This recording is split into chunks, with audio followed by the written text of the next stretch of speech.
நவகிரகங்களில் மங்களநாயகனாக விளங்கக்கூடியவர் குருபகவான். இவர் செல்வம், செழிப்பு, குழந்தை பாக்கியம், திருமண பாக்கியம் உள்ளிட்டவைகளுக்கு காரணமாக விளங்கி வருகின்றார். இவர் வருகின்ற அக்டோபர் 9ஆம் திகதி புதன்கிழமை காலை 10:01 மணிக்கு ரிஷபத்திலேயே குரு பகவான் பின்னோக்கி நகர்வார். இதே நிலையில் வரும் பிப்ரவரி 5ஆம் திகதி வரை வக்ரமாக குரு பகவான் நகர்வார்.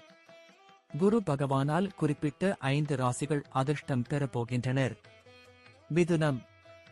இலக்குகளை நோக்கி தடையில்லாமல் பயணிப்பீர்கள். புதிய வெற்றிகளை பெறுவீர்கள். வெகுநாட்களாக வாங்கிவிட்டு திரும்ப கிடைக்காமல் இருந்த பணம் கிடைக்கும். எந்த விஷயத்திலும் நம்பிக்கையுடன் செயல்படுவீர்கள். தொழிலில் எச்சரிக்கையுடன் செயல்பட்டால் லாபம் ஈட்டலாம். கடகம். தொழிலில் புதியவர்களின் நட்புகள் கிடைக்கும். அதனால் வாய்ப்புகள் உண்டாகும். ஆகையால் மிதமெஞ்சிய லாபம் கிடைப்பது உறுதி. வேலைக்குண்டான முயற்சிகள் நிறைவேறும். கன்னி. அவசர முடிவுகளை எடுக்காமல் இருக்கலாம். தொழிலில் சிக்கல்கள் சரியாகும். எதிரிகளின் பலம் குறையும். ஆரோக்கிய அக்கறை தேவை. விருச்சிகம். பணியிடத்தில் மேல் அலுவலர்களின் ஆதரவு கிட்டும்.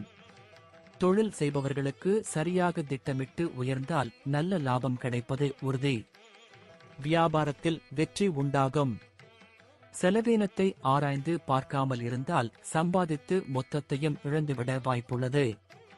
தனுசு. நன்மை உண்டாகும். பணியிடத்தில் இழந்த மரியாதையை பெறுவர். வணிகர்களுக்கு கிடைக்காத ஒப்பந்தங்கள் எல்லாம் கைவசம் வரும். குடும்பத்தில் இருந்த குழப்பங்கள் நீங்கும். பொது வழியில் எதிரியாக பார்த்தவர்கள் உங்களிடம் வந்து நட்பு பாராட்டுவார்கள்.